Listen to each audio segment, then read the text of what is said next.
Esta noche nos vamos a la búsqueda del oro de América y tras él, de los mitos que se forjaron en su búsqueda.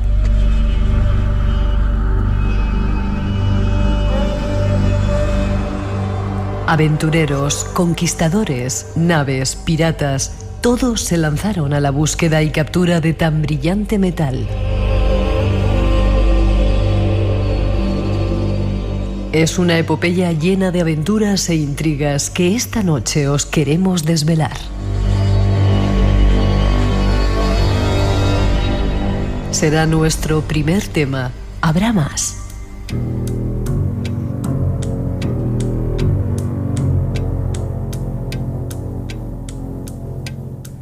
La historia de un pintor famoso que se vio sorprendido por una visita del más allá.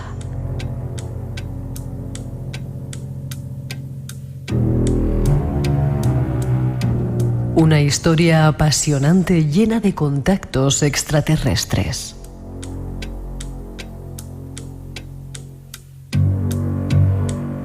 El viaje está listo. Volvemos a partir a la búsqueda de leyendas y del oro de América. Disfrútalo. Vamos a saludar a nuestros dos invitados que están en el estudio ya, habituales. Miguel del Rey Vicente, buenas noches. ¿Qué tal? Buenas noches, Miguel. ¿Cómo estás? Muy bien, ¿qué tal todo? Bien, contentos de que estéis aquí, un placer que estéis de nuevo. Y saludar a Carlos Canales, buenas noches. Hola, buenas noches. Yo no sé cómo sois capaces de escribir tanto y tan rápido. Pues eso, como te decimos muchas veces, muchas horas, muchos días y... ¿Todos los días? Todos los días. Y los dos, somos dos, entonces es más fácil. Y nos complementamos bien. Sí, además libros que llegan a... Estábamos hablando de personajes que uno se puede imaginar que puedan leer este tipo de... Bueno, en vuestro caso, cosas de historia, ¿sí, no? Sí, hombre, bueno. Es estadística también. Le llega a todo el mundo. Otra cosa es que lo lean. Esperemos que sí, ¿no? Bueno. Vale. Y decíamos que no se escuchaba más que en 4 partes de España y sin embargo habéis anunciado que estabais en el programa y el Face y... Sí, no, es que en una hora y pico había un alcance de 1.700 personas. Sí, eran de Canarias, Castilla-La Mancha y Cantabria. Y Cataluña. El resto no sabemos. El resto no sabemos. Vale, ya El oro de América es el último libro que han publicado estos dos señores. ¿Por qué el oro de América? Hay mucho misterio ahí en esa aventura. Es una de las leyendas, porque se ha convertido en una leyenda asociada a España a lo largo de los últimos 500 años. Y sobre todo es una leyenda no solamente evocadora, porque significa riqueza, poder, sino algo más. En torno a la leyenda del oro se crearon otras subleyendas, son como los spin-off de las series de televisión. Es decir, son pequeñas variantes que van saliendo de una leyenda principal. Y la verdad es que la fuerza de atraer la imaginación que tiene todavía todo lo que rodea a la América, la minería, la explotación, la búsqueda de las ciudades perdidas, o los galeones, las flotas, los piratas, atrae tanto la imaginación de todo el mundo que sigue siendo algo muy vigente. Sí. Y muy desconocido, curiosamente. Claro, luego también queríamos romper un poco las historias que cuenta Hollywood, por eso abrimos así el libro, ¿no? Todas esas mentiras, todas esas cosas que dejan mal a España, se quedan ellos bien. Todas esas historias anglosajonas que a ellos les interesan mucho y que es curioso también que en España gusten más que la realidad, ¿no? La realidad no es esa. Sí, ese es el gran problema. El gran problema es que nosotros hicimos una especie de tanteo, a veces lo hacemos, son sondeos que tú preparas, mira, para eso se utilizan mucho las redes sociales, metes pequeños ganchos a ver cómo reacciona la gente, incluso sabiendo que son en líneas generales personas que ya nos conocen. Y te das cuenta de la desviación tan increíble que ha habido sobre la realidad. Por ejemplo, si tú hicieras una encuesta mañana mismo en el centro, por ejemplo, de Madrid, y empezaras a preguntar qué fue del oro de América, te aseguro que el 99% diría que se perdió por toda Europa o que nos lo quitaron los piratas. Ambas cosas son falsas. Vale, no adelantemos todavía, ¿vale? Luego se me enfadan los oyentes. Habíamos pactado de decirlo al final y lo habéis soltado al principio. No, nada, hemos ido empezando. Vale. Qué poco defensores somos de nuestras historias. Eso es. Españolas, ¿verdad? La importancia que hemos tenido. Claro. Y parece que nos avergonzamos de todo ello, ¿verdad? A ver, nosotros comentábamos una vez en uno de los libros nuestros, creo en Las Reglas del Viento, que se mire como se mire, se ponga como se ponga, se diga como se diga, hagamos lo que hagamos, los españoles como colectividad, o sea, me lo puedes llamar como quieras, colectividad, nación, grupo, como te dé la gana, somos uno de los 4 o 5 más importantes de la historia de la humanidad. de la humanidad. De hecho, nuestro idioma, el castellano, el principal, el oficial en España, es el segundo más hablado del mundo. Bueno, pues ya solo por eso era... El segundo, ¿no es el chino? El chino es el más hablado. Es que el problema del inglés es que el español tiene más hablantes maternos que el inglés. Ya. Otra cosa es que el inglés tenga más difusión y más estructura difundida, dado que el español se concentra básicamente en los continentes. Ajá. Pero bueno, independientemente de eso, quiero decir que solamente eso sería ya para que nos lo hiciéramos mirar. Es decir, vamos a ver, si tú has llegado a eso... Nos lo hiciéramos mirar. Hombre, es que Está es un muy bien. problema Sí, es que es un problema, es un complejo. Es un complejo Es un complejo infinito. Sí, sí. ¿Y quiénes son los otros 4 o 3 más importantes? Has dicho España. Claro. No, digo, en el conjunto general puedes decir, pues podría ser, por ejemplo, el Reino Unido, Inglaterra, y luego por otros conceptos pueden ser los países como, por ejemplo, Francia o Italia, o a pequeña escala. Cambió la historia de la humanidad Portugal, pero luego dices por población podría ser China, o continuidad histórica, o por trascendencia a 2 continentes, Rusia. No sé, quiere decir que sería un pequeño pelotón, pero dentro de ese pequeño pelotón estamos por narices. Es evidente, es decir, que España y Portugal, por decir las naciones actuales, la forma actual, cambiaron el mundo entre el siglo XV y XVI, y lo cambiaron entero. Realmente, por ejemplo, el esfuerzo que hemos hecho nosotros mismos, los españoles, para olvidar todo lo que hemos hecho, es que es notable. Es decir, es que han hecho aposta. Sí, el caso del oro es un ejemplo muy claro de eso que está diciendo Carlos, ¿no? De ese complejo tan bestial. Pues vamos a intentar quitarnos complejos con todos esos oyentes que nos escuchan en montones de provincias y de comunidades de España. Y en América. Y en América, y en 111 países, que yo alucino, ni siquiera los conozco, nos escuchan en algunos de ellos. 2 y 16, 1 y 16 en las Islas Canarias, es porque estamos en Radio Nacional, que llegamos a todos los sitios. Ese es el espacio en blanco, 900-137-137 nuestro teléfono. Nos vamos a tratar de aclarar algunas mentiras que nos han contado. Creada por Cristóbal Colón, que anunció el descubrimiento de nuevas islas hacia las Indias. La expansión española en ese nuevo mundo fue rápida. A finales del siglo XVI, transcurridos apenas 100 años, las florecientes ciudades de México, Lima y Potosí, a la sombra de ricas minas de metales preciosos, tenían más habitantes que las más grandes de Europa.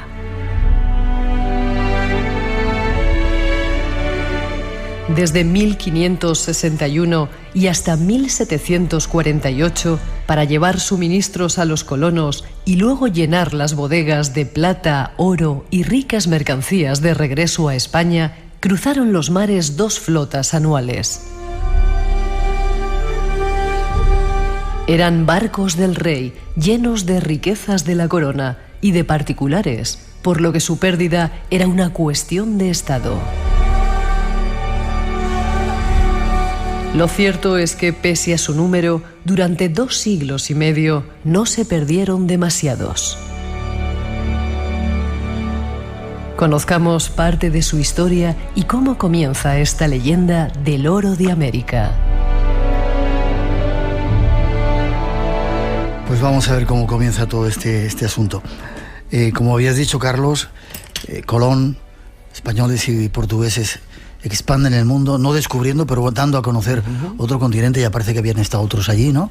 ¿Cómo se organiza luego toda esta historia para llegar hasta allí? Decíamos que 2 flotas al año iban y venían. ¿Cómo se organiza? Claro, una de las cuestiones rápidas es que España, cuando alcanza, no costa firme, sino cuando llega a lo que es el continente, sino simplemente en las islas, pues descubren que hay oro, es decir, que hay riquezas. Hemos utilizado el término como genérico, pero obviamente nos referimos también a la plata y a un montón de riquezas que podían ir desde zafiros y esmeraldas hasta, en general, elementos de riqueza material que tenían un enorme valor en la sociedad europea de la época y en las sociedades de todo el mundo de la época, del mundo conocido.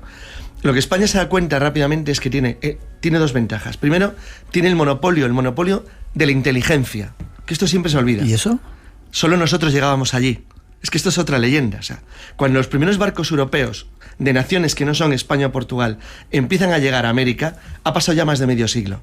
Más de medio siglo. Qué bonito eso de monopolio de la inteligencia. Claro, era la inteligencia náutica, el conocimiento de los mapas, de los vientos, es decir, de las zonas de navegación, de las costas. Es decir, la capacidad de construir naves capaces de llegar. Esto era como mandarlo a planetas lejanos. Era irte al otro lado del mundo con una nave que tenía que transportar. Eso no estaba al alcance de cualquiera. Eso exigía pilotos, tripulaciones experimentadas y valor.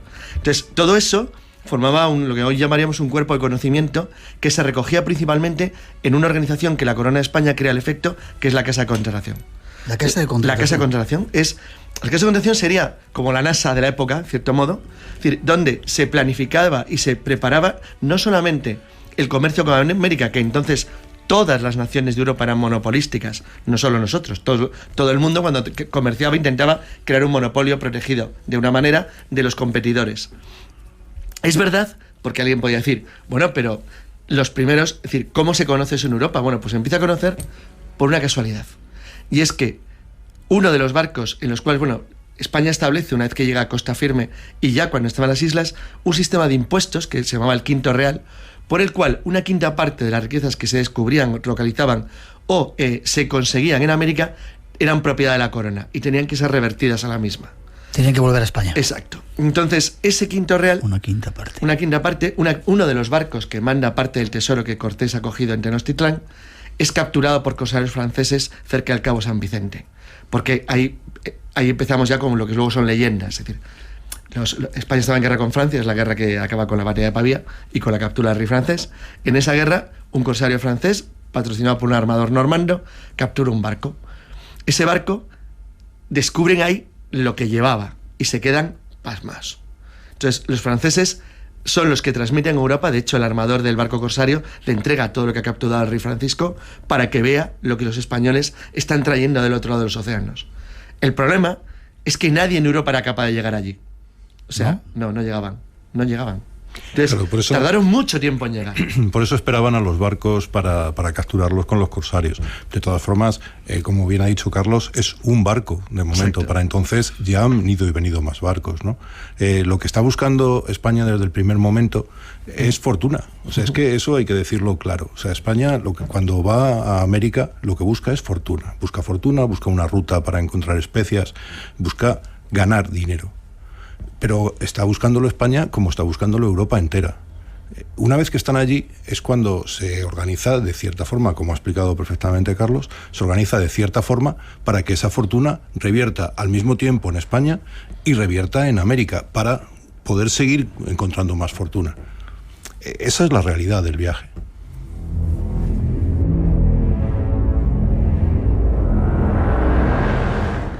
¿Se crea la flota de las Indias o es mucho más tarde todo eso? Se hace relativamente pronto. Lo que pasa que no tiene la dimensión que tiene luego, porque claro, para tú traer riquezas de manera masiva, primero tienes que tenerlas y descubrirlas. Va todo más o menos. Hay un proceso, claro, es un proceso lento que empieza con... sería algo así como descubrimiento, ¿sí?, contacto, control y luego explotación. Es decir, primero para sacar plata de México, primero tienes que descubrir que hay plata en México. Eso lo descubres una vez que te haces con el control político de la zona. Es decir, cuando Cortés destruye el estado azteca y se empieza a extender hacia las zonas limítrofes, acaban descubriendo que hay grandes minas de plata. Bueno, pues esas minas de plata hay que ponerlas en explotación. Eso exige, por de pronto, 3 elementos fundamentales. Control del territorio, es decir, una población española y una protección suficientemente seria que impida que eso caiga en manos de otras personas, naturales del lugar o terceros. Segundo, una organización, la explotación industrial, porque era así de claro. Industrial, exacto. De las minas, no solamente las de plata de México, imagínate luego cuando se descubren las de oro en lo que hoy es Bolivia o Perú. Es decir, llega al extremo de que eso exige una puesta en marcha de un montón de gente que tiene que estar trabajando para que todo aquello genere el máximo volumen de riqueza posible. Y todo esto está organizado por una estructura que la corona hace muy bien, gracias a lo cual tenemos unos datos de una sofisticación enorme, y es que España, la que a veces acusa de que es un país de funcionarios, eso también tiene sus ventajas, y es que tenemos el sistema más documentado del mundo de lo que se sacó. Es que se sabe el oro que sacó de América al gramo, ¿sí?, al gramo, literalmente. Claro, precisamente porque, como ha dicho Carlos al principio, porque había que hacer el Quinto Real. Luego la forma estupenda de hacerlo era mandar allí un funcionario para que levantase acta de todo lo que había. Claro, ¿no? Había escribanos, notarios, claro, administradores que se encargaban de organizarlo todo. Primero se encuentra oro, pero al no ser unas cantidades suficientes como para poner todo esto en marcha, se empieza a buscar plata. Y una vez que se llega a México se ve que hay grandes cantidades de plata y que al mandarlas para la península en barco, pues está, como también ha dicho Carlos antes, el problema de que puede haber corsarios. Para que esos corsarios no ataquen a ninguno de los barcos, se unen en una flota. en un convoy, y como igual que en la Segunda Guerra Mundial o en la Primera Guerra Mundial, se unían en un convoy para que no les atacasen los submarinos. Es lo mismo, es el mismo. Ese caso está copiado precisamente de... Lo que ocurre es que durante un tiempo muy notable, cuando digo un tiempo muy notable, para que los oyentes hagan una idea, los primeros asaltos corsarios, básicamente, fijaos que estoy distinguiendo entre piratas y corsarios, prácticamente lo mismo. ¿La diferencia es? Técnicamente la diferencia es que el corsario ataca a naciones en guerra de tu país. En la práctica, como la mitad eran analfabetos y no distinguían las banderas, atacaban todo lo que se movía, claro. Pero el pirata en teoría ataca a cualquier nave, o sea, es un tío que actúa por puro interés económico, nada más. Pero digo que antes de que empiecen a operar en América, a que consigan llegar al territorio americano, pasa prácticamente medio siglo. Prácticamente. Entonces, durante ese medio siglo España tiene el monopolio completo de la riqueza americana. Es cierto que los corsarios y los piratas atacaban a las naves que venían a América, o lo intentaban, pero lo hacían normalmente en el triángulo Canarias-San Vicente, Azores, o sea, en Europa, no en América. O sea, que nadie piense todavía en piratas del Caribe, no había piratas del Caribe. Y sobre todo a las que iban sueltas, a las que quedaban descolgadas del grupo, nunca al grupo. O sea, al grupo era imposible. Nunca un grupo que iba perfectamente reforzado por dos naves, por dos galeones que estaban muy bien armados. Nunca al grupo, siempre a una nave suelta que... Exacto. Y de hecho los primeros ataques graves contra el comercio en América empiezan muy a finales ya del siglo XVI, o sea, cuando España va ya 80 años. Entonces viene la primera de las cuestiones clásicas, es bueno, entonces el oro ese, ¿para qué servía? Que es primera leyenda negra, digamos, número 1. España perdió todo su oro porque se lo quedaban los banqueros genoveses o la gente en Flandes. Falso. ¿No es cierto? Es decir, España utilizó ese oro básicamente, y es cierto, para financiar sus guerras externas, como hacían todos los países de la época. Pues que hay un pequeño detalle que al español medio, que en esto es bastante tonto, se le suele olvidar. Y es que sus antepasados quedaron libres de guerra en su territorio durante más de 150 años. 150 años. No hubo guerra en España. Las guerras España les libraba fuera, porque podía, porque tenía el dinero, y tenía el dinero para hacer que el reñidero, como se llamaba en geopolítica, fuera Flandes o Italia, pero nunca aquí. España combatía a los turcos, combatía a los herejes, combatía a los franceses, combatía a todo el mundo, pero hacia afuera. Es verdad que había depredaciones, pues claro, había ataques corsarios, pero era mínimo comparado con lo que era el sufrimiento que tenía el resto de Europa. Pues bueno, eso era gracias en parte a que el oro de América se empleaba ahí. Segundo ejemplo, que es la segunda leyenda general. Si es que hasta 1700, como dice Carlos, hasta 1700 no se combate en España. No se combate en la península, se combate fuera. O sea, Alemania, Francia están arrasadas, mientras España está relativamente bien. Otra cosa es cómo se trabajase en España la agricultura, la ganadería, el comercio. Es cierto, y eso ahí la leyenda negra sí tiene algo de razón, que en España se desatendió mucho la vida interior claro. En la industria, el comercio, gracias a que había una riqueza notable, pero eso deriva más de problemas que vienen de la Reconquista, como el concepto del hidalgo que no trabaja, y de temas vinculados a un tema ideológico más que al hecho del oro en sí mismo. El oro en sí mismo a España le vino bien, obviamente. Le permitió estar a la cabeza del mundo durante un siglo y medio, a pesar de que no teníamos una estructura interna que hubiera tenido que soportar eso. Por cierto, y aunque es un tema que no tiene que ver, está muy relacionado. La crisis española no deriva tanto de ni siquiera de sus defectos, sino de un hecho tan evidente y tan tonto como que la emigración a América, aunque pequeña, fue notable. O sea, a América fue bastante gente. Es verdad que no fue al nivel que luego fueron en el siglo XIX de toda Europa, pero fue bastante gente, lo suficiente para que España no solo no aumentara la población durante el siglo y medio que fue la dueña, por decir una manera, del mundo, sino que encima disminuyó un poco. Consecuencia, España se enfrentaba a naciones como Francia que le doblaban el número de habitantes. Le doblaban, literalmente. Entonces, y aún así, se sostuvo razonablemente bien hasta la Guerra de Sucesión, incluso más.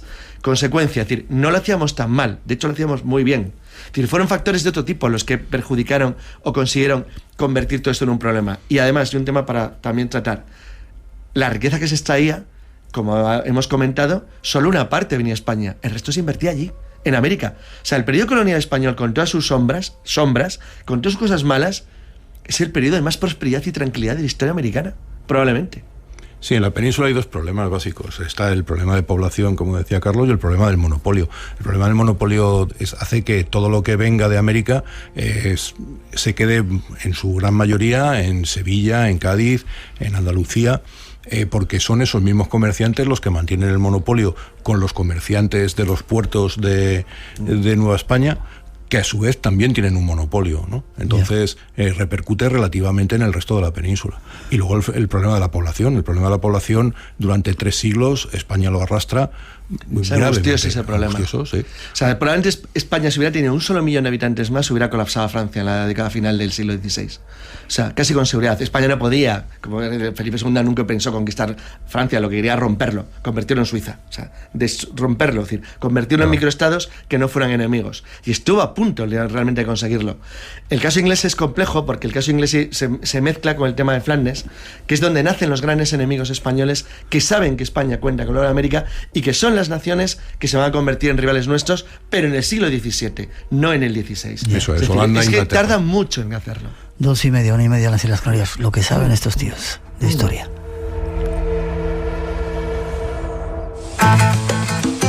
Nómadas. Trenes del sur, pequeños entre los volcanes, deslizando vagones sobre rieles mojados por la lluvia vitalicia. Máquinas realmente preciosas que te remontan a principios del 1900. Es una joya lo que tenemos acá. Los trenes de Neruda en la ciudad de su juventud.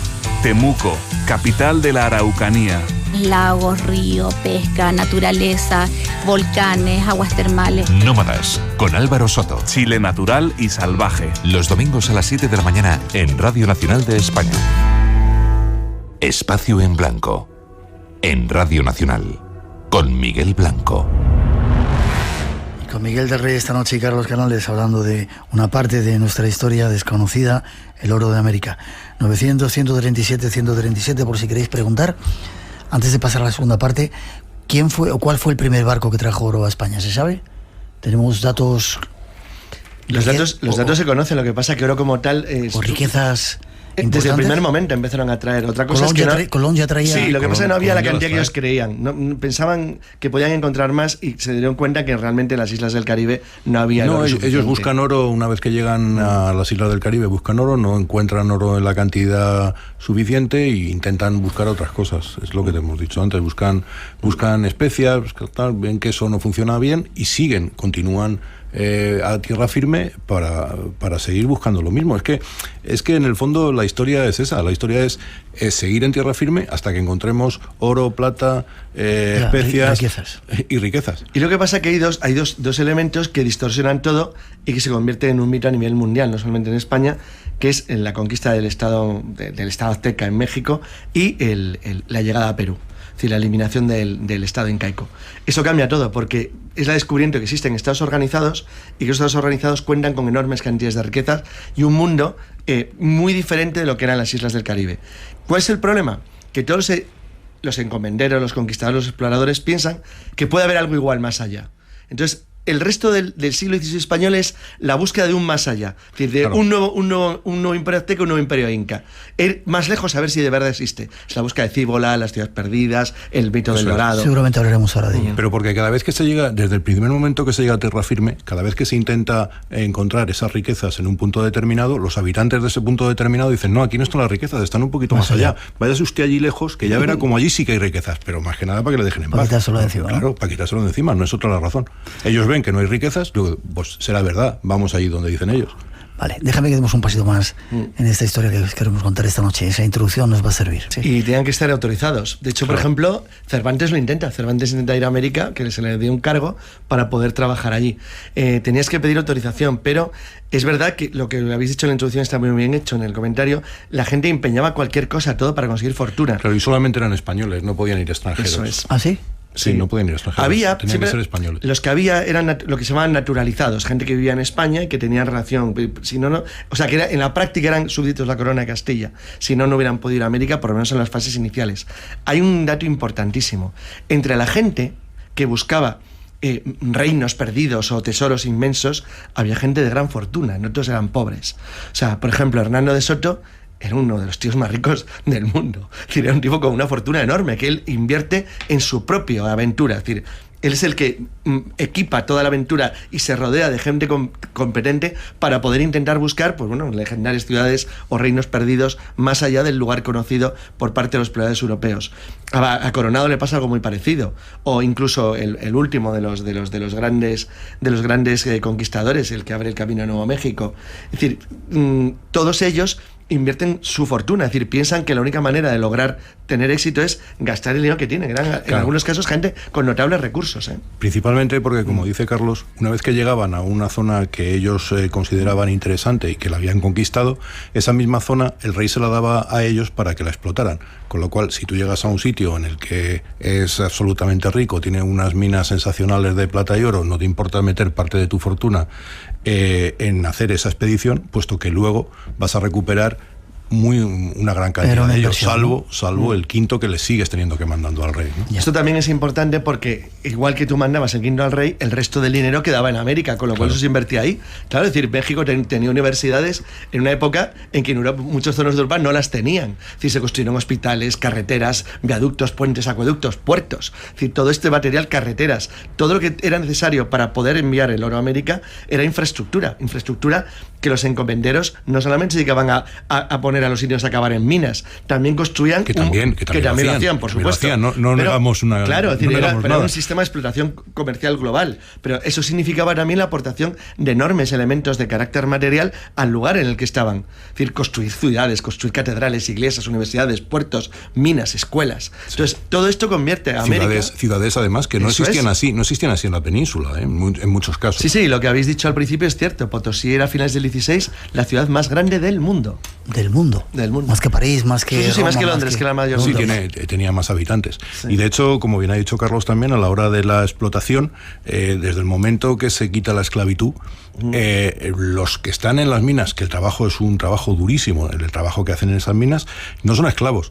Pero claro, son los más pobres. Luego, tampoco les pagan demasiado. Luego el trabajo sigue siendo un trabajo esclavo sin que ellos sean esclavos. O sea, pero eso pasa ahora también, y eso pasaba en Europa entera en el siglo XV, ¿no? En el siglo XVI, y en el XVII, y en el XVIII, y en el XIX, y en parte del XX. Claro, y en el XX. Sí. O sea, Inglaterra, cuando Inglaterra explota sus minas y cuando empieza toda la revolución industrial, son esclavos. No, pero es que tiene gracia, es decir, por ejemplo, cuando tú lees que un inglés te esté diciendo lo que hacías con las minas en Potosí, viendo lo que hacían ellos con las minas de diamantes en Sudáfrica, por ejemplo, y con las minas en Inglaterra. Exacto, con las minas en Inglaterra, sin más lejos. Sí, pero ahora nos vais a contar lo que decían las minas de Potosí. 2:40, 1:40 en las Islas Canarias.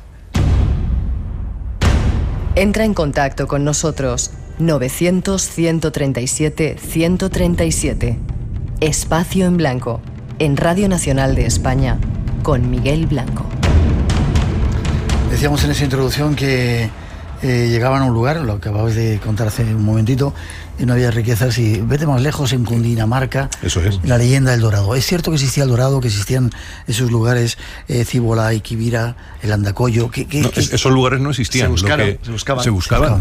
Había una leyenda que contaban los indígenas, claro. Y que inducía... Pero eso hizo que hubo gente que invirtiese fortuna, riesgo y aventura de centenares de personas intentando encontrarlas. Pero claro, luego eso tuvo un efecto indirecto que nadie pensaba. Es decir, cuando Coronado busca las 7 ciudades de Cíbola, no las encuentra. Sí, pero descubre el cañón del Colorado, llega a las praderas del interior de Estados Unidos, y todo eso va aumentando la frontera, el conocimiento del mundo. Es decir, vas cargando de conocimiento y de nueva realidad un mundo desconocido. Entonces, luego tienes un efecto indirecto, obviamente, bueno, es decir, está claro, es decir, vas avanzando, vas descubriendo cosas nuevas gracias a que tú buscas algo que curiosamente nunca encuentras. Claro, Aguirre está en el Amazonas, se busca en Argentina, se buscan en infinidad de sitios, y se buscan ciudades que tienen tejados de oro, ciudades que, igual que pasa con el Dorado, como habéis dicho bien en el mito, hay riquezas de cualquier tipo, las calles están empedradas de esmeraldas, todo eso es falso, evidentemente, ¿no? Y todo eso lo van diciendo los indios para que estos señores que vienen aquí a tocarnos las narices se vayan a otra parte, o sea, eso es evidente. Pero lo que sí es cierto es que se encuentra, por ejemplo, plata en las minas de Potosí, ¿no? Claro. España descubre las riquezas tal y como buscaba, y lo explota de una manera integral, además de una manera integral y dura, porque lo que interesa para cualquier, no solo para los encomenderos o la gente que obtenía por concesión riquezas, sino también para los propios gobernadores. Es decir, el ser capaces de enviar en el Quinto Real un volumen más grande que el competidor de al lado, eso te elevaba tu posición social, tu capacidad de gestión, y demostrabas que era un tío más competente. Sí, no, el problema es que los mineros de Salzburgo, de las minas de plata de Salzburgo, no vivían mejor que los mineros de las minas de Potosí.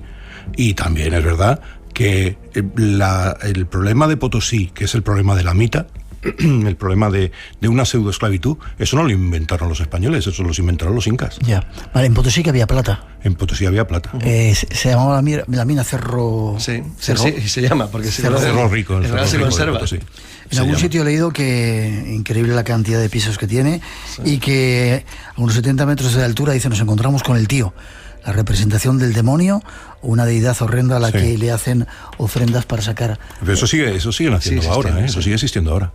Pero pasa lo mismo, o sea, los mineros que hay ahora mismo en Potosí no son gente rica, son gente pobre, gente que lo pasa muy mal y gente a la que le explotan igual que explotaban antes. ¿Y es la mina más importante de plata que hay en el mundo? ¿Una de ellas? Sí, una de ellas. Es una de ellas, sí. Ya. ¿El oro dónde lo encuentran los españoles? ¿Quizá en Perú, con el Imperio Inca, o donde hay más cantidad de oro que...? El oro lo encuentran en los mismos sitios que son actualmente los grandes productores de oro del mundo. En Latinoamérica tiene entre los 10 exportadores más grandes del mundo de oro, pues probablemente están 7, 8.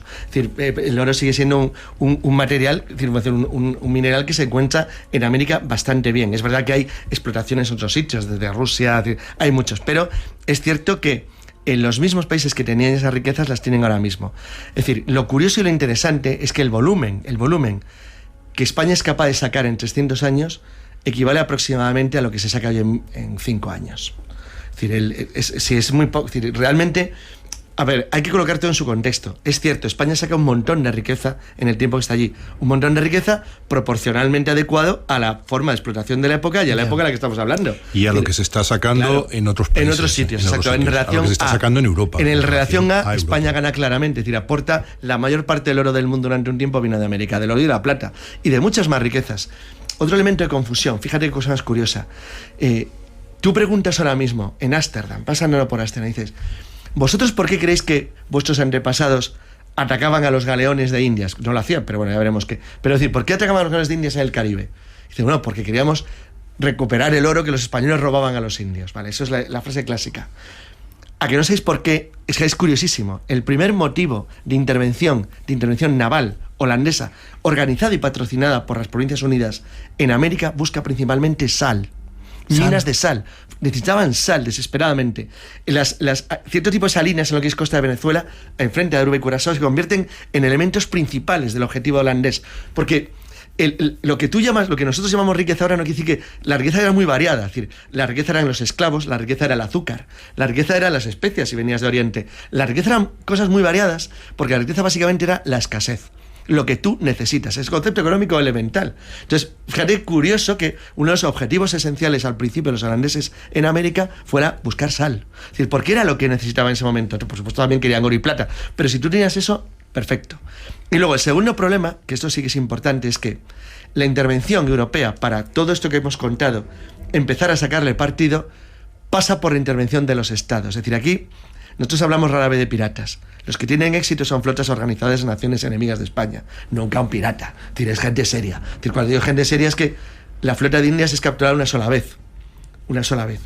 Pero esa sola vez es capturada por una flota holandesa del Estado. Es decir, no por piratas. Es decir, es una batalla naval de envergadura. Claro, es que no son piratas. Es que los holandeses no son piratas. Son corsarios del Estado, porque tampoco ellos tienen una flota organizada que no sea una flota de corsarios. O sea, es que es así. O sea, Holanda no tiene una flota de piratas, Holanda tiene una flota normal y corriente. Lo que pasa es que es una flota comercial armada. Armada, efectivamente. Déjame que hagamos una pausita y recordemos algo que viene ahora al programa.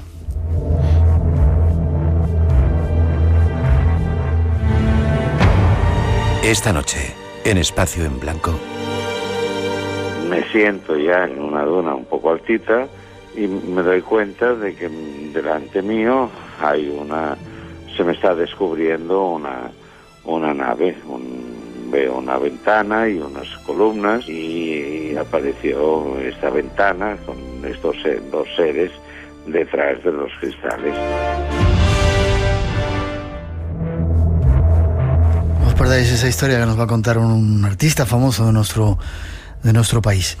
El negocio del azogue. ¿Qué es esto del negocio del azogue? ¿Qué pasaba para ese mejorar. Mundo que estáis ya era sencillo. Retratando para conseguir más plata, le vamos a contarlo de una forma sencilla, para que la explotación de la plata sea más eficiente y se puedan conseguir más producto, se dan cuenta en España, se da cuenta un un metalúrgico que está dedicado a ello, que ha estado también trabajando en Europa, que si se mezcla con mercurio, con azogue, se puede conseguir unas cantidades mejores, ¿no?, que con la fundición normal.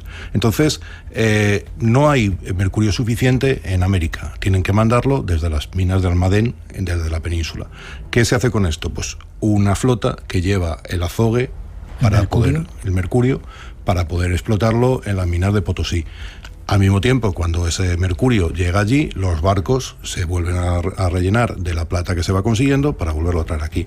O sea, esa ruta del azogue hay que recordar que España, según va cambiando, según va extendiéndose por América y va explotando zonas nuevas, va estableciendo puntos principales de embarque o contacto. Es decir, no todos los puertos se utilizaban para el embarque de riquezas masivas a España. Es decir, por ejemplo, el puerto principal del Atlántico mexicano era Veracruz, pero si seguías hacia abajo, ocurría lo mismo luego en Cartagena de Indias o en Portobelo. Entonces tenías una serie de puertos que cada uno estaba conectado con redes de comunicación terrestres que llevaban desde los puntos en que se extraía el mineral hasta el lugar de costa donde se embarcaban. ¿Por qué?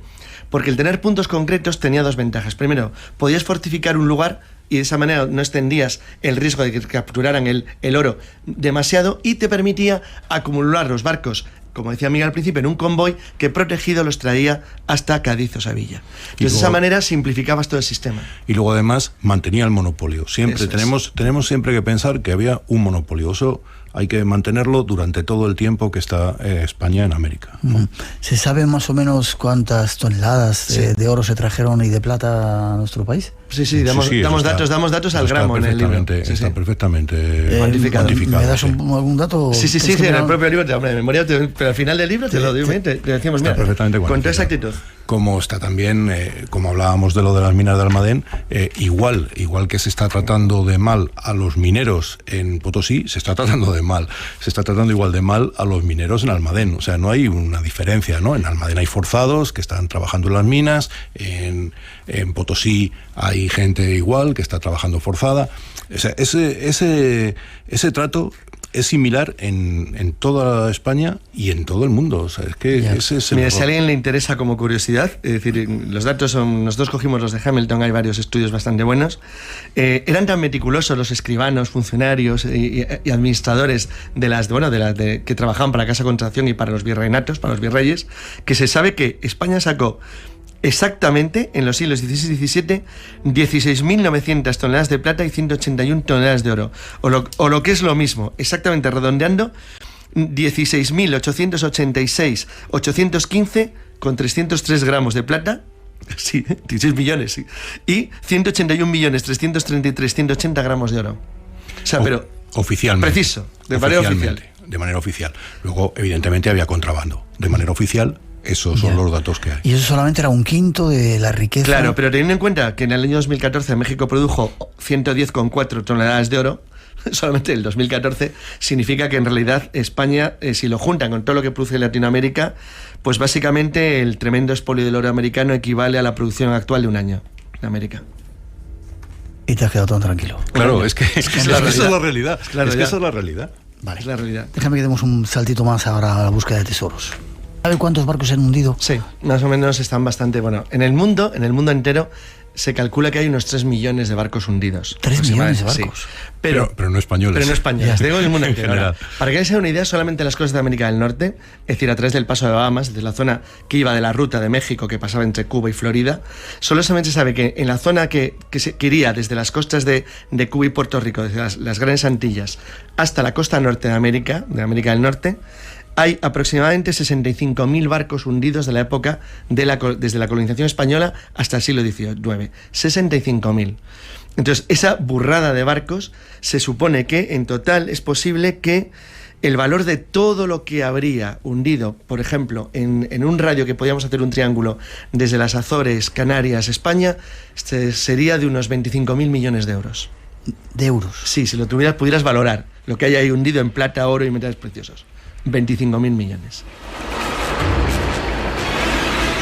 ¿Y por qué se hundían? ¿Nos daban caña a los piratas? Muy raro. Normalmente eran prácticamente... Es un poco la idea que tenemos, ¿no? No, la idea es que los piratas se apoderaban de ingentes cantidades. Como hemos dicho, las pocas veces que tuvieron éxitos notables, que básicamente solamente es una vez, era una flota de Estado, era una flota armada de corsarios de la República de las Provincias Unidas, holandeses en guerra con España, no piratas de 3 al cuarto.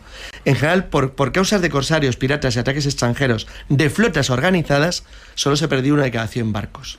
1 de cada 100. Por piratas puros y duros, puede que no llegara ni al 0,1, o sea, nada, prácticamente nada, ridículo. No, la mayoría era por problemas meteorológicos. Pero los naufragios supusieron desastres de consideración. Claro. Desastres de consideración, es decir, el mar es peligroso hoy, imagínate en el siglo XVI lo que eso significaba en el XVII.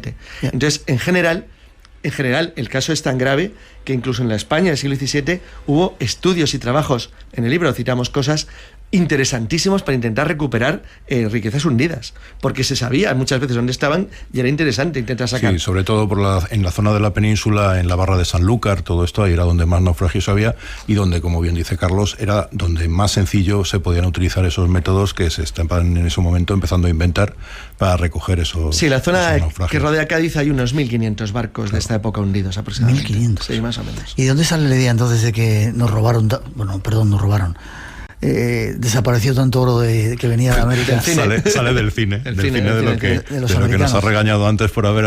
Claro, ahora es como quería decirlo, ¿no? Claro, por haber adelantado. Eso es cuando Errol Flynn asaltaba galeones él solo. Claro. Sí, esas son las ideas de Hollywood y las ideas anglosajonas de que los españoles son todos muy torpes y los anglosajones son todos muy listos.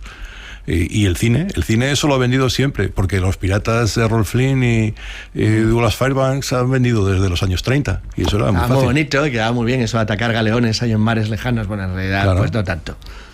No tanto. Cosa que no estamos viendo que España no era. No, es que no era así. Es que no era así. Lo que pasa es que realmente las flotas, su misión principal era llevar el oro hasta la península. Decimos hasta la península y lo decimos aposta. O sea, en Nueva España es España en el siglo XVII.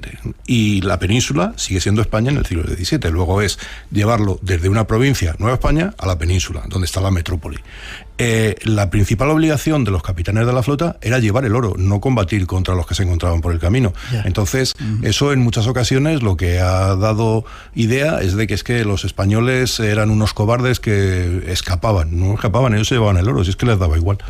Realmente es verdad que a partir del siglo XVII, o sea, cuando España llevaba ya más de 150 años en América, al final de la Guerra de los 30 años, es cierto que entonces ya el establecimiento de pequeñas potencias europeas en la cadena de las islas de Barlovento, es decir, desde Uruguay y Curazao hasta Puerto Rico, pues ahí lo dice todo, es decir, ingleses, franceses, holandeses, hasta suecos y daneses son capaces de coger pequeñas islitas.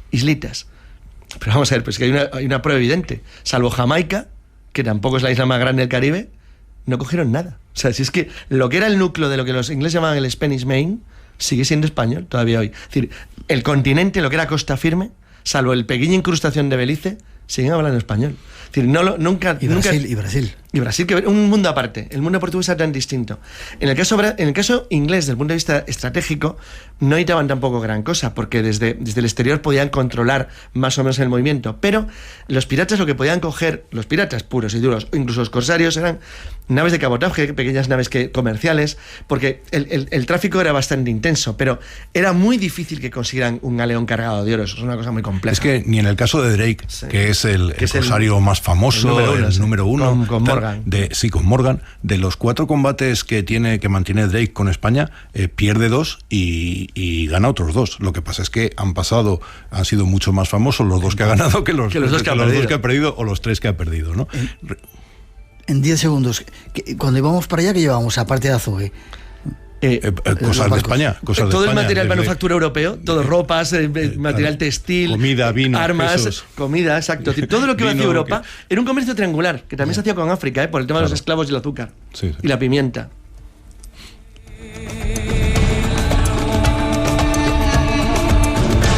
Aprendiendo esta noche, por lo menos yo, algunas partes de la historia que desconocíamos y sobre todo descubriendo que los españoles no eran tan malos como nos han contado. Sobre todo una gente eficaz, básicamente. Una pausa para las noticias de las 3, las 2 en las Islas Canarias y regresamos. Tenemos todavía mucho que contaros.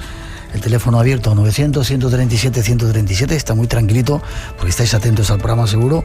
Y después, entre otros argumentos, no os perdáis la historia de un pintor, un artista catalán que estuvo muy cerca de seres extraños, quizá de otros mundos. Nos lo va a contar en primera persona, ya veréis qué interesante. Estáis en el Espacio en Blanco una subidón del EGM increíble, pero solamente nos escucháis en 4 sitios. Luego os decimos dónde. Enseguida volvemos. Son las 3:06, 2:06 en las Islas Canarias. Tras la noticia regresamos. El mundo del misterio vuelve otra vez aquí a Radio Nacional. Después llegará la historia de ese pintor que anduvo muy cerca de los seres extraterrestres y mucho más. El teléfono sigue abierto por si queréis intervenir.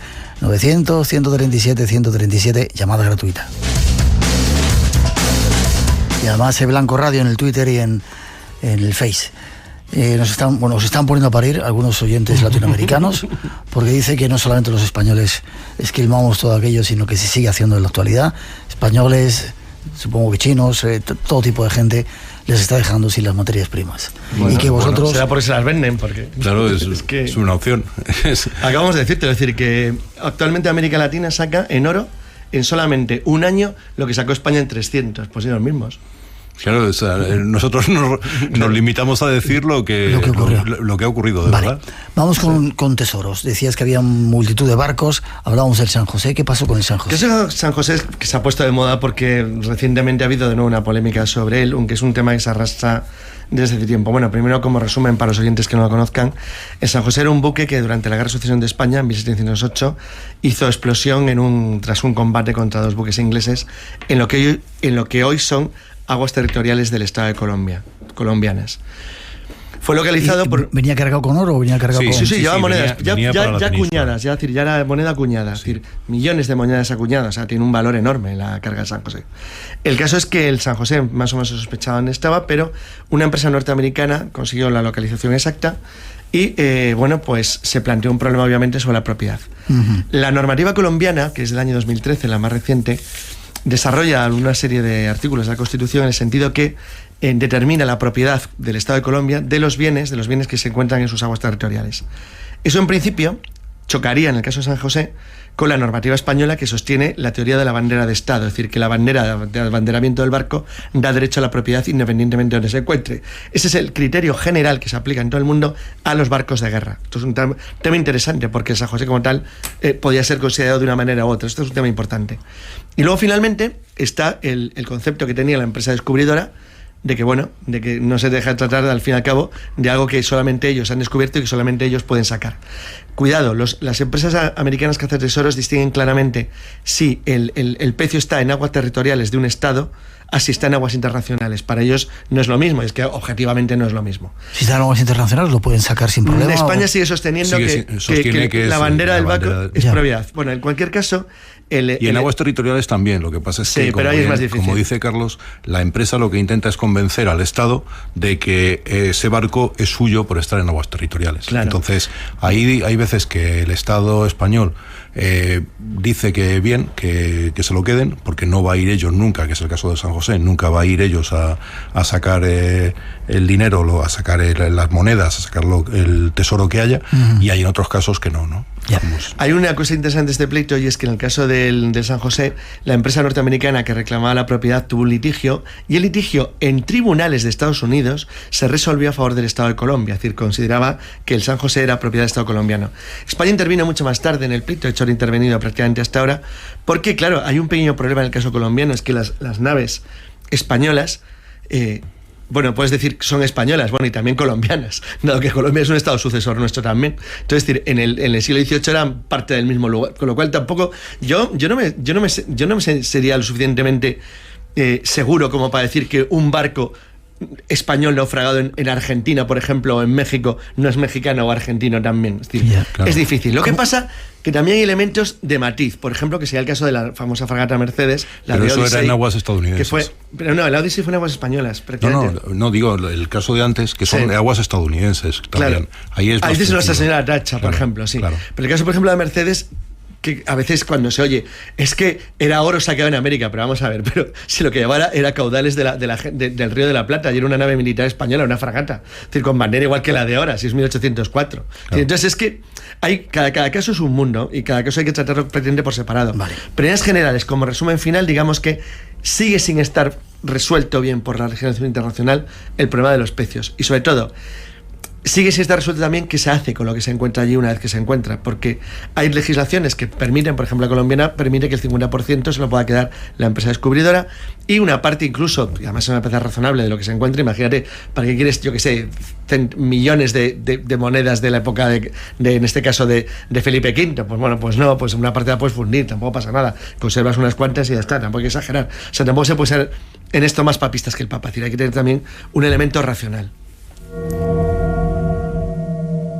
Y decías antes que había muchos barcos hundidos, y comentábamos en micrófono cerrado mientras estaban las noticias que muchos de ellos se recuperaron. Sí. Sí, antiguamente. En su momento, sí. Sí, España, como todos los países europeos, pero especialmente España, por la razón de que le afectaba muy directamente, invirtió mucho tiempo y dinero e ingenio en buscar sistemas desde campanas, bien submarinos, cosas muy primitivas, pero muy bien realizadas en algunos casos, para intentar sacar tesoros hundidos. El caso de Rande también, Sí, el claro. caso de los galeones de Rande. Es un caso que quiero tocar. ¿Qué ocurre con esos galeones de Rande? Pues los galeones de Rande vienen de América, entran en Vigo, entran en la ría de Vigo, hay un combate con ingleses y holandeses, y una parte de los galeones se hunde, ¿no?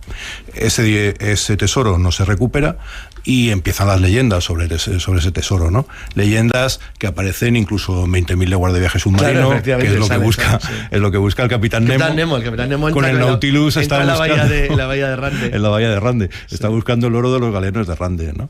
Entonces, esos mismos métodos que hablaba Carlos se utilizaron para intentar buscar ese tesoro en el siglo XVII, en el siglo XVIII, en el siglo XIX.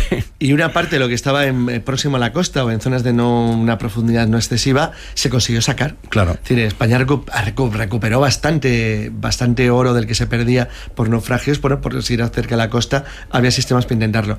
Es verdad que hasta el siglo XIX, cuando se consigue finalmente las escafandras de buzo autónomas, es decir, conectadas con barcos y los sistemas de presión, que eso ocurre ya en la década de los 30 del siglo XIX, no se logra de una manera tan eficaz, pero es cierto que desde ese momento ya empieza a haber una cierta explotación de búsqueda de tesoros, porque se conocían más o menos los lugares de naufragio. Es decir, lo que pasa es que las empresas norteamericanas que lo han ido haciendo más modernamente son verdaderos investigadores en la casa. El mayor problema es que buena parte de los galeones que se hunden por las tormentas, cargados de tesoros, luego hay otra tormenta que mueve los pecios. Pero está inventariado dónde claro, se ha hundido. Está inventariado en su momento, pero luego hay otra tormenta, hay movimientos. Una semana después, 10 días después, que mueve ese pecio. Ya. Luego hay que empezar a buscarlo otra vez. Vale, nos queda muy poquito tiempo y todavía tengo muchas preguntas. Hay muchos oyentes que están preguntándonos cosas, luego a ver si os puedo os paso alguna. El tesoro más famoso que esté todavía perdido. Nuestra Señora Atocha, de los encontrados, es el más famoso hasta ahora. Y de los no encontrados, el de Rande. El de Rande. Sería fantástico, pero además se supone si el de Rande está, porque sigue el debate sobre si se desembarcó parte o no. No se desembarcó parte. Una parte desde luego, pero si la totalidad o no está poco claro, pero de encontrarle sería impresionante el de Rande. Sí. Por lo que llevaba. Era una flota de indias, literal. Sí. Hundida ahí. Nos preguntan, Álvaro desde Borós, en Toledo, la opinión de la carrera del navío Glorioso y su capitán don Pedro Mesía de la Cerda y los Ríos. No sé si tenéis... Ya, pero el Glorioso, no tiene que ver con esto. Es un caso que no tiene nada que ver. No tiene que ver con la América. Es un caso... El Glorioso es un combate. Notable combate. El Glorioso es un combate muy notable contra buques ingleses, pero no tiene que ver con la carrera de indias. Vale. Tratemos de sacar conclusiones entonces. De lo que nos han contado los americanos, no nos hundieron tantos, tampoco hemos sacado tanto oro. No, a ver, hemos sacado oro. Se sacó lo máximo que se podía hacer hemos en la sacado época. Oro y plata, claro, lo máximo y todo lo posible que se pudiese hacer en la época. Ni más ni menos que hubiese hecho cualquier otra potencia como era España en su momento. Ni más ni menos. Como se hacía en Europa y como se hacía en cualquier parte. Nosotros lo que insistimos es, primero, que ese oro no se desperdició como la gente cree. O sea, no se tiró a la basura. Y que no se esquilmó como África. No se esquilmó como África, efectivamente. En África no se creó nada. Allí, al mismo tiempo que se sacaba oro y plata, se creaba ciudades, se creaban carreteras, puertos, universidades, catedrales. Universidades. Eso es real, lo diga quien lo diga y le siente mal a quien le siente mal. ¿Y ese oro todavía existe? ¿Ese oro que se trajo de América? ¿Está en algún sitio? Sí, el oro es como, iba a decir en broma, como la materia, nunca desaparece. Nunca desaparece. Se transforma, pero sí, claro que está. Y está en los resultados de las construcciones, lo que los españoles y los restos europeos hicimos con él, por supuesto. O sea, es cierto, es decir, vamos a ver, la conquista... En América te refieres, pero... No, en América y aquí, la conquista colonial de América convirtió en Europa en el continente dominante del mundo. Esa es la realidad de la vida. Pues claro, por supuesto, eso es cierto, eso es verdad. Y dice, bueno, ¿y los europeos se aprovecharon de eso? Pues claramente, es decir, los europeos nos hemos aprovechado de eso. Por eso, es decir, si tú coges las 50 primeras naciones del mundo, pues las europeas importantes occidentales están todas. Es decir, eso es evidente. O sea, eso es una realidad notable. Sin embargo, lo que también es verdad es que una enorme cantidad de las cuestiones que se cuentan, las cosas que se dicen acerca del oro americano, están basados en temas de política o de interés propagandístico que nacen en los siglos XVII y XVIII y que han arraigado en el XIX y XX. ¿Por parte de quién? De los enemigos de la corona española de la época. Claro, es un problema político. O sea, de la misma forma que hay una leyenda negra en contra de Felipe II, hay una leyenda negra en contra de todo lo que hace España, cuando a Estados Unidos le interesa que eso funcione así para quedarse con Cuba, para quedarse con Puerto Rico, para quedarse con Filipinas. O sea, todas esas leyendas negras funcionan así. Vale, habéis aclarado eso, pero no me habéis dicho físicamente dónde está ese oro. Físicamente... ¿Está en el Banco de España ese oro que trajimos de América? No, el Banco de España tiene las reservas monetarias de oro del Estado español, que están en una cámara acorazada que está debajo de Cibeles, pues interesa. Pero lingotes de Felipe V. Pero de la época de Felipe V ya no. Eso se gastó. Eso se gastó, efectivamente, eso no está.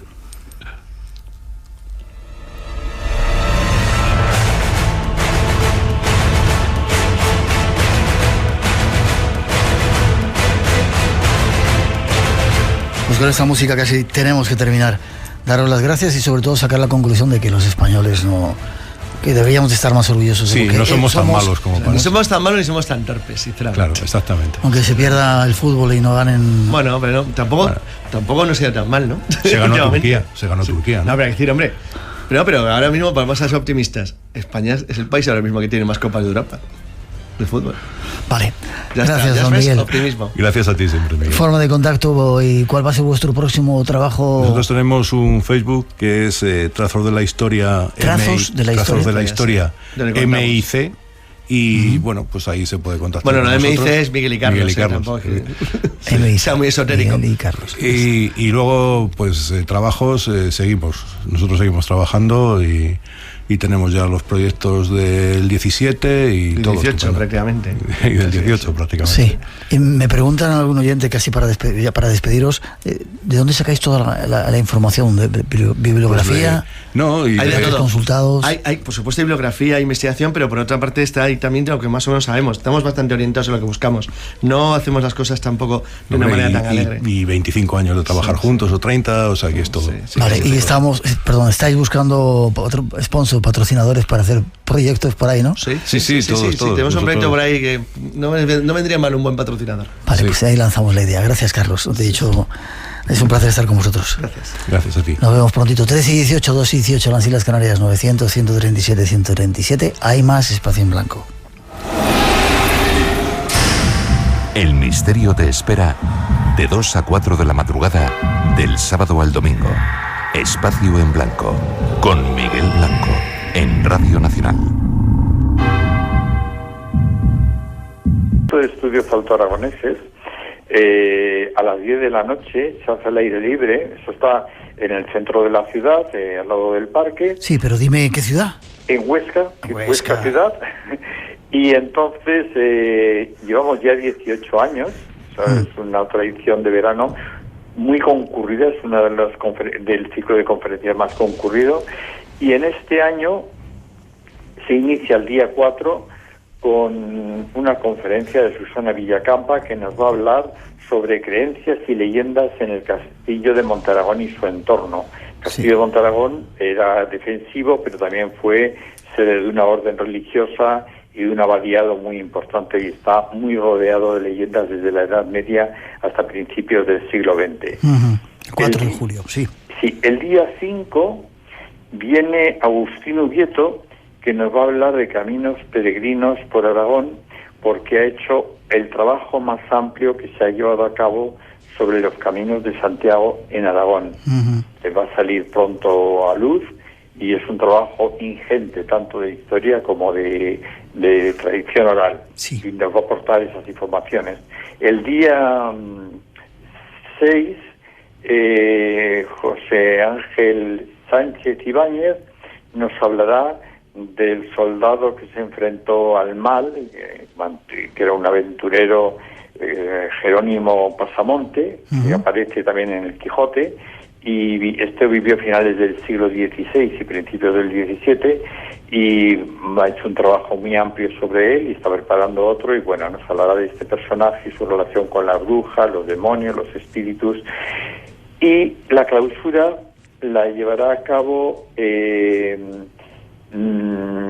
María Jesús Zamora, ¿sí? Calvo, que nos hablará del diablo en el siglo XVII y del saber del demonio, tomando como fuente el libro de Gaspar Navarro, que se titula Tribunal de Superstición Ladina y fue editado a principios del siglo XVII.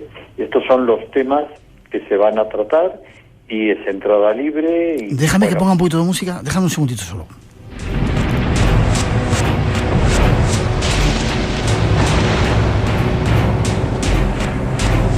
A partir del día 4 de julio, 4, 5, 6 y 7, dando paso a los Sanfermines, en Huesca, al aire libre, noches mágicas. ¿A partir de qué hora me decías, Ángel? A partir de las 10 de la noche.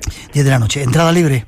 Entrada libre totalmente, y ya digo, es uno de los momentos que hay un mayor número de asistentes a las actividades de conferencias del verano. Qué bien, qué bien.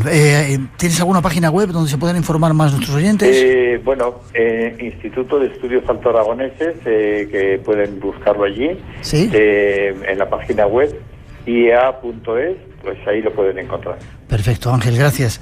A vosotros. Te emplazo para que me llevéis a ver esos sitios y sentir esas piedras sagradas de vuestra zona, que son increíbles. Ahí está, esas jornadas mágicas, esas noches mágicas, historia con mayúscula, con todos estos personajes en Huesca, entrada libre del 4 al 7 de julio. Fuerte abrazo. Ayer Sresta, estamos aquí en Katmandú, en Pasupatinat, donde hay crematorio. Desde aquí, un saludo para los oyentes del programa Espacio en Blanco. Espacio en Blanco. La madrugada del sábado al domingo a las 2 con Miguel Blanco en Radio Nacional. Radio Nacional de España es la única cadena que sube de audiencia en la segunda oleada del Estudio General de Medios, superando ya el 1.400.000. Os escucho todos los días. Pues muchas gracias. 81.000 oyentes más escuchan Radio Nacional de España según este último EGM, que muestra una bajada general en el resto de cadenas. Gracias a ti por estar ahí y escuchar. Una maravilla cada día. Gracias a ti, seguimos sumando. Radio Nacional de España.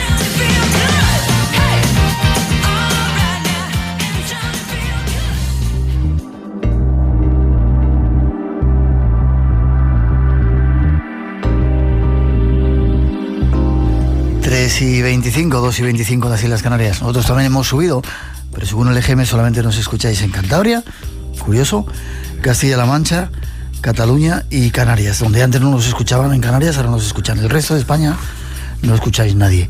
900-137-137, darnos un toquecito y decirnos si estáis ahí.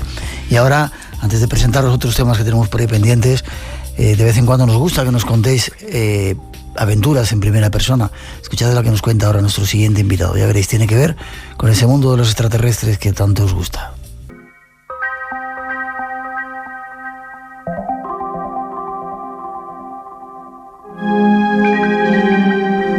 Y hasta Barcelona nos vamos a saludar a nuestro protagonista de esta historia que queremos contaros, Robert Gimós. Buenas noches, Robert, ¿cómo estás? Buenas noches, muy bien. ¿Vosotros? Contentos de estar contigo y deseando que nos cuentes esa historia. Te hemos presentado, ya había una introducción que no sé si has podido escuchar, que hablaba, bueno, de la importancia que tienes como pintor y como escultor. Llevas muchos años haciéndolo, expones en las galerías más importantes del mundo y de repente algo pasa en tu vida que te la trastoca un poco, ¿no? Bueno, sí, no trastoca, pero bueno, he visto estos seres que es algo nuevo en el mundo del arte. Vale, no adelantes cosas. ¿Tú creías en estos temas antes? ¿Te preocupaba por lo que pasó? No, a mí me viene a partir de un tema ecológico, pero no me había interesado nunca el tema de extraterrestres ni de ovnis. Ya. Cuéntame cómo comienza la historia. ¿Estabas en Salvador No, en Fortaleza, en Brasil.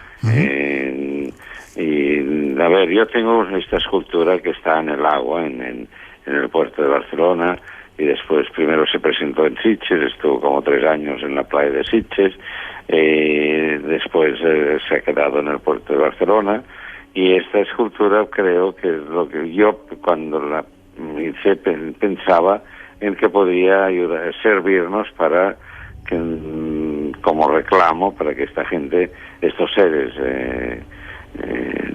astrales, que nos ayudasen a limpiar los mares, las manchas de plástico que tenemos en el Atlántico y en el Pacífico, que es como España y Francia juntos, esto dicen, y que si no es con la ayuda de estos seres, nosotros nunca lo podremos limpiar.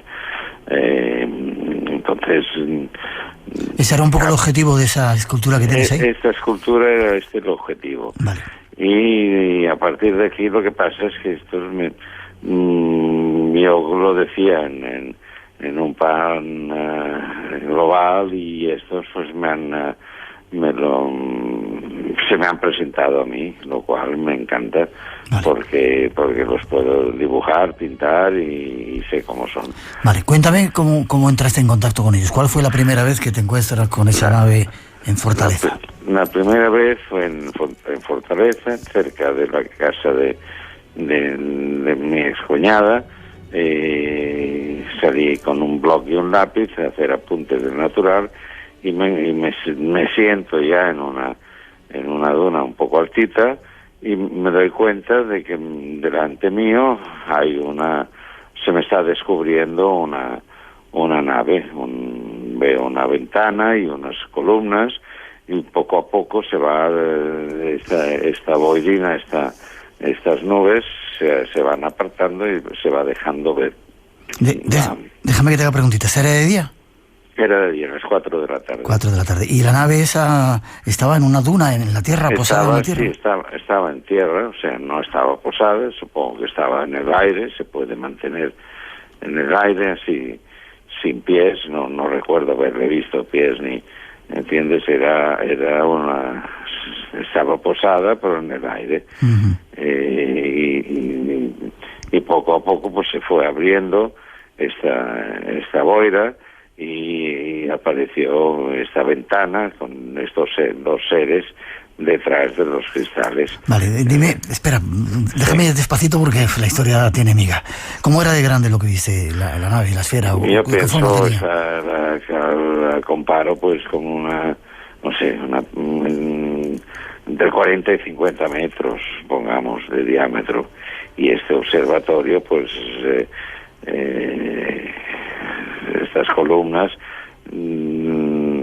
entre columnas, pues serían 3 metros o cosas así, uh-huh. Y hay unas ventanas pues grandecitas, rectangulares, lo cual a mí es lo que más me extrañaba, y después me he dado cuenta de que esto eran las ventanas de un observatorio. Claro, veía una nave circular con ventanas rectangulares, no me cuadraba, ¿no? Pero después me doy cuenta de que esto es la parte de abajo del observatorio, que este observatorio, por lo que por el estanco y por la precisión que tenía la construcción, me daba cuenta que era anfibio, que este cacharro podía entrar en el agua, y bueno, después me he enterado que entran en el agua y en los volcanes, uh-huh. que ya es más fuerte todavía. Pero bueno, que esto del agua no lo sabía, y poco a poco pues me he ido enterando. Yo al principio, cuando me pasó esto, no tenía ninguna conciencia, no sabía nada de ufología, ni de uh-huh. ni de naves, ni de los pintores. Vamos a cosas que conocemos, no nos metemos en algo que no... Ya. Déjame que te siga preguntando. Nave circular, me dices, ¿qué aspecto tenía? ¿Era metálica? ¿Era...? Metálica, con distintos tipos de titanio, supongo, en eso. O sea, uno para las columnas, que era azulado, otro para el dintel de la ventana, que era también otro otro tono, las paredes y el alerón que sujeta las columnas, otro tipo, no sé, cada acero pues cumple una función, supongo. ¿Cuánto tiempo dura tu visión, la experiencia que tuviste con ellos? 2 horas. 2 horas 2 horas tuviste. y media, sí. Sí. ¿Y cómo, viste esas ventanitas que te llamaron la atención? Esas ventanas que después tuve un escándalo, me pasó una lucecita por encima, se abre la ventana, que al principio estaban cerradas, y dentro estos 2 personajes, un hombre y una mujer. Un hombre y una mujer, con este cuello largo y con escamas, vestidos con una ropa muy antigua, muy clásica, muy arcaica, con unos galones, llevaban unos galones en el hombro y una chaqueta cruzada. Ella llevaba una tiara en la cabeza, una tiara con unas piedras de distinto color, y bueno, digo ella porque era más pequeña y... Sí, supiste definir claramente quién era el hombre o el hombre y la mujer, sí. Ya. Pero de repente ya estabas con ellos. ¿Qué pasa para qué? ¿Cómo te encuentras con ellos? ¿Has dicho una lucecita? ¿Te la pasan? ¿Qué pasa? ¿Te cogen? ¿Te meten dentro? Cuenta. No, teóricamente yo no lo sé si está dentro, no, pero tengo la impresión, no he hecho regresión y creo que he estado dentro de la nave. He estado dentro de la nave porque tengo las texturas de la piel muy grabadas. Si no lo hubiera visto de cerca, no lo podría representar así. Vale.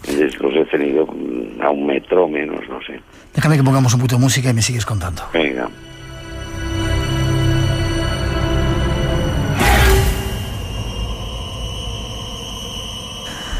De repente estás allí frente a ellos. ¿Cómo estableces contacto con estos 2 seres? ¿Cómo eran de altos? Descríbemelos un poco. Decías que tenían escamas, hombre y mujer. Sí. ¿Altos?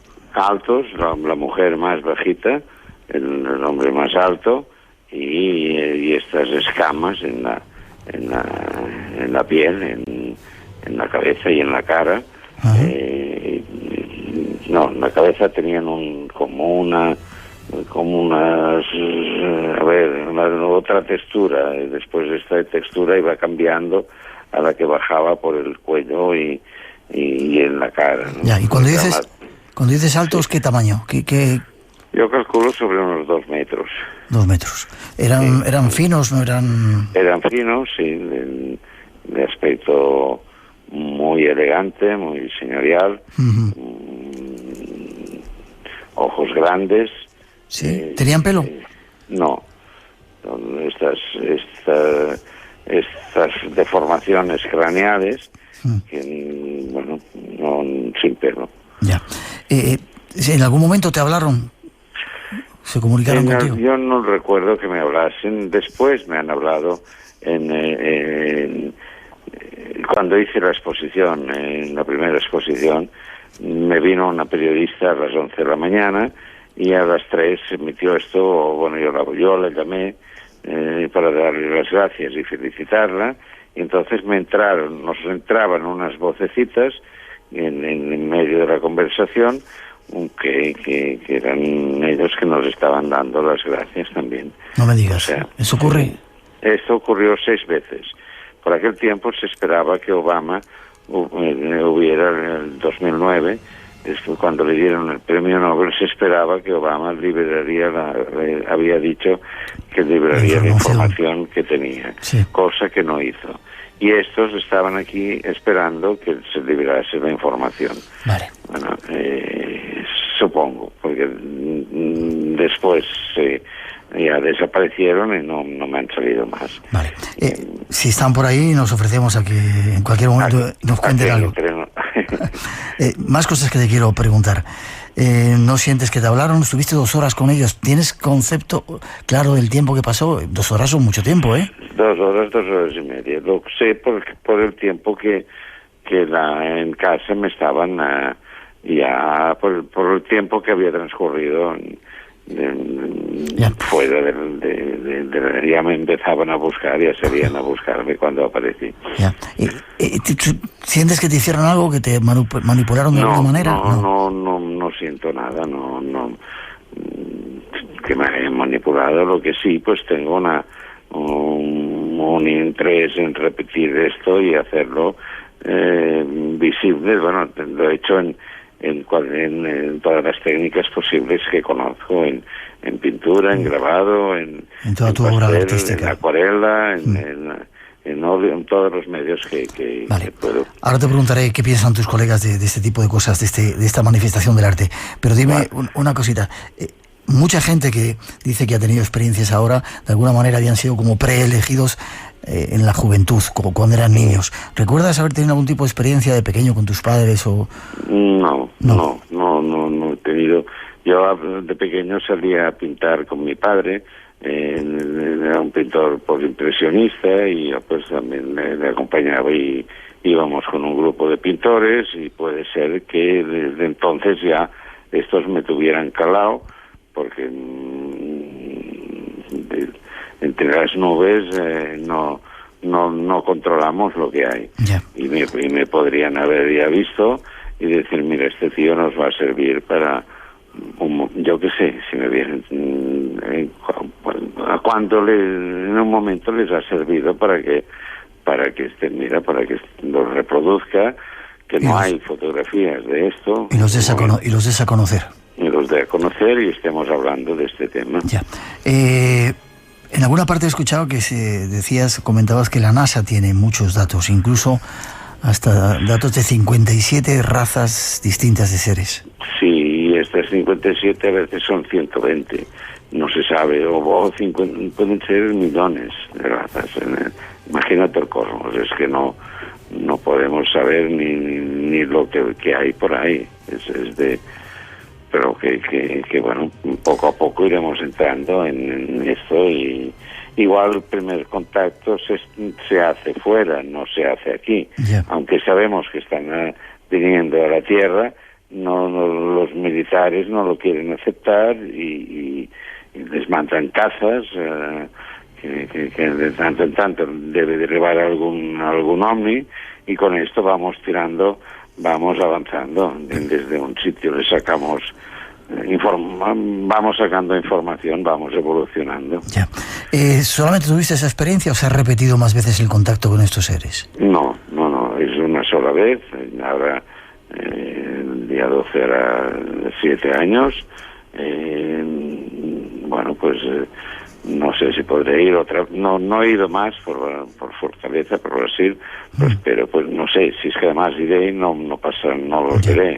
Fue en el 2009, ¿no? 2009, sí. Vale. ¿De alguna manera te sientes como elegido por ellos para, a través de tu arte, expresar eso como son? Pues sí, porque mira, tengo una formación clásica de mi padre era pintor, desde los 11 años que he ido a escuelas de dibujo, a los 14 a la Massana, a los 17 a Bellas Artes. Bueno, quiero decir que he estado todo el rato dibujando y pintando el natural. Después he negado la pintura, he estado por el arte conceptual, negué la pintura llenando espacios de rayitas, y después vuelvo a pintar sin saber por qué. Y bueno, pues al final tenía que pasar. Me habían elegido para que explicase estos seres. ¿Tienen algún mensaje o qué quieren de nosotros? Hombre, no sé qué quieren de nosotros. Lo que quieren es ayudarnos. Yo lo comparo como un hermano mayor, ¿entiendes? O sea, estos personajes pues tienen más, llevan más años y saben más, y nosotros acabamos de entrar, somos los últimos. Ya, en esta evolución, ¿no? Esta evolución. ¿Y por qué no se dan a conocer de una forma masiva? ¿Por qué no? La pregunta es siempre, ¿por qué no van a hablar con los presidentes y dicen, aquí estamos y ser buenos, que si no, os vamos a dar un azote en el culo? De una manera masiva han de ir entrando por la cultura. Y la cultura no los admite porque los militares... A ver, entre los militares y la Iglesia no se acaba de admitir la existencia de estos seres. Y así vamos pasando el tiempo, ya esto pues cada vez se va destapando más y cada vez estamos más cerca, pero bueno, todavía no se dejan ver, porque tienen miedo.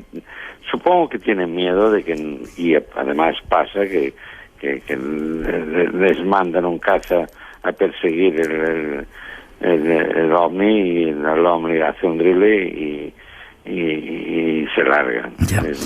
Casi para terminar, Robert, ¿qué piensan tus colegas pintores y artistas de todas las partes del mundo por las que tú te has movido cuando de repente cuentas estas historias, escribes, o sea, dibujas esos seres? ¿Estás vuelto loco o es un...? No, pues mira, ahora ya me empiezan a creer mis colegas. Ayer he hecho una exposición aquí en el estudio porque en las galerías tampoco no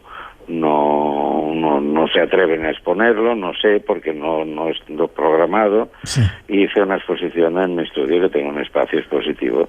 Pues han venido de todo, en fin, los realistas, conceptuales, y de momento pues poco a poco lo van admitiendo. Ya. ¿Crees que tienes una misión? Bueno, de momento esta misión de darlos a conocer. Yo pues he estado 7 años trabajando con esto y tengo mucho material, o sea que puedo estar exponiendo y es lo que estoy intentando hacer, encontrar sitios donde exponer y poderlos presentar. Ya. Ahora vamos a dar una forma de contacto si quieres, porque nos escuchan en toda España y en muchas partes del mundo, por si quieren contactar contigo para exponer esa obra. ¿Cambió tu vida esta experiencia, Robert? Hombre, me ha cambiado porque a mí me gusta pintar y tengo algo nuevo que pintar, algo que no ha existido en la historia del arte. Hay algún pintor como Filippo Lippi y en el Renacimiento hay otros, y después aquí tenemos en retablos góticos alguna representación de ovnis, pero personajes alienígenas no he visto pintados, representados. Por aquí pasó, seguro que los debe haber. Por aquí pasó otro colega tuyo, también que había tenido una experiencia, nos pasaba algunos de esos bocetos de esos supuestos seres. Espera que ponga una musiquita y damos una forma de contacto, ¿te parece? Muy bien.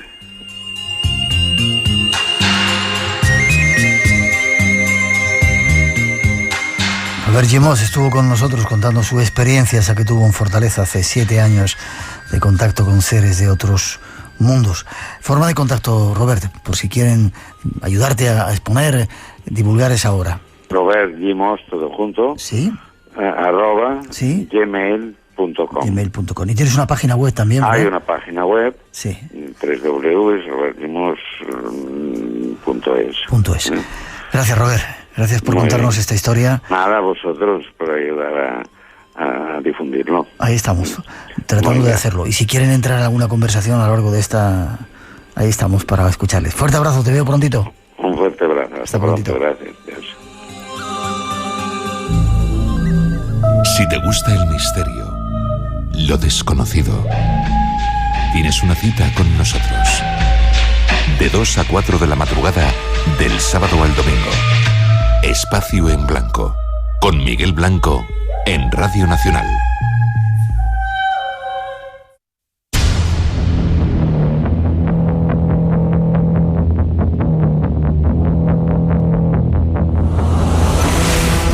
Esta música anuncia que llega de nuevo nuestro compañero David Cuevas para anunciarnos alguno de los viajes que está haciendo gracias a ese dossier de lo insólito, su último libro, su última obra. Buenas noches, ¿cómo estás, David?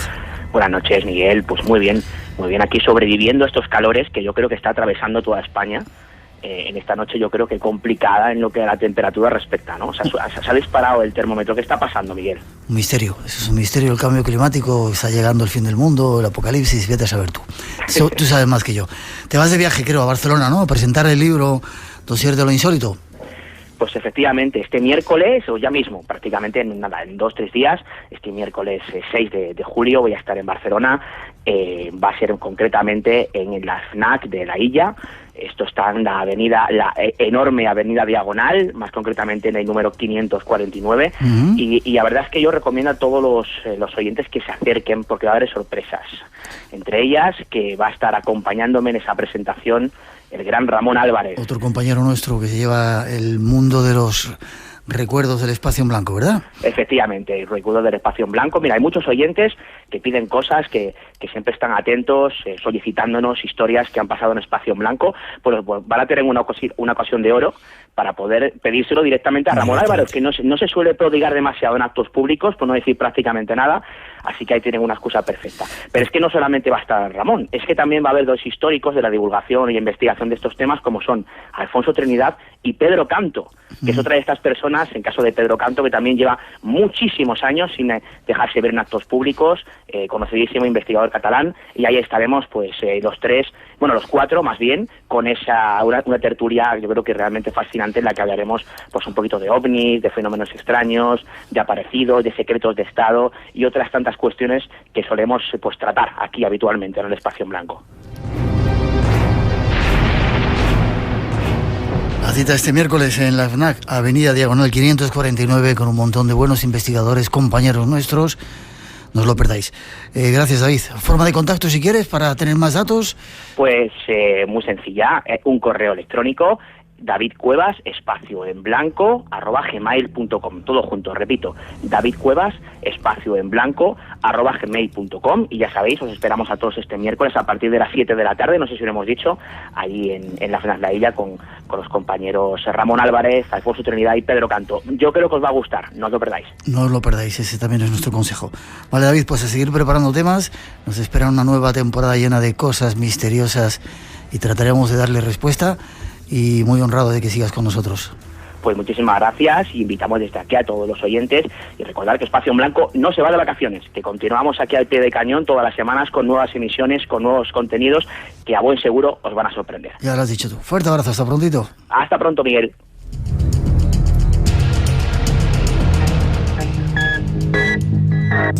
Estaban noticias de nuestro equipo, nuestro colaborador, compañero David Cuevas, que se va a presentar su libro.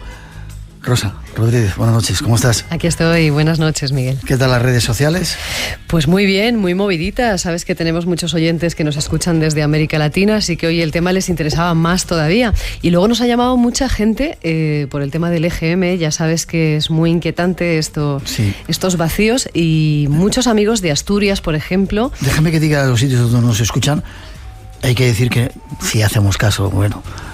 Pero es curioso porque cuando decimos que no nos escuchan en una comunidad, el siguiente GM, decíamos que en Canarias no nos escuchaba nadie. Y ahora se ha disparado. Y se ha disparado, pero no nos escuchan en Andalucía, en Aragón, en Asturias, nadie. En Baleares tampoco, en Castilla y León tampoco, en Extremadura, en Galicia, en Madrid nadie. En Murcia, en Navarra, en la Comunidad Valenciana, País Vasco, Rioja, no nos escucha nadie, según el EGM. Pues hoy uno de los libros va para un taxista que nos ha llamado desde Madrid, por ejemplo. Bien. Saludamos a todos los taxistas, los de La Palma, los de Canarias, montones de lugares, los de toda España. Los de Cantabria, por ejemplo, porque aprovechando que hoy han venido dos amigos de Cantabria a vernos, de una asociación de misterio prácticamente recién creada, Miguel. Les saludamos, Mario Pérez y Luis González. Buenas noches, Mario. Buenas noches, Luis. Hola, ¿qué hay? Buenas noches, muchas gracias. Tú, Luis, no eres cántabro, eres cubano, pero vives en el País Vasco. Eso es. Vale, y tú, Mario, si eres cántabro, ¿cómo surge la idea? Bueno, os gusta el misterio, claro. Sí, claro, nos gusta el misterio y bueno, nos reuníamos un grupo de amigos siempre para tratar estos temas en la intimidad y bueno, creímos conveniente abrir esto a más personas que también les gusta el misterio ahí en Cantabria. Y bueno, pues queríamos crear un punto de encuentro a todos los amantes del misterio en Cantabria, ¿no? ¿Y habéis hecho la asociación? ¿Tenéis una página web? Sí, somos una asociación legalmente constituida con nuestros estatutos, registrada en el Gobierno de Cantabria Y nada, tenemos nuestra página de Facebook en la cual vamos colgando nuestras noticias, que es Asociación Amigos del Misterio de Cantabria, y tenemos una web de reciente creación que es www.asociacionamigosdelmisteriodecantabria.com. ¿Y qué pretendéis? ¿Qué queréis hacer? ¿Investigar casos de los que hay, de los muchos que hay en Cantabria?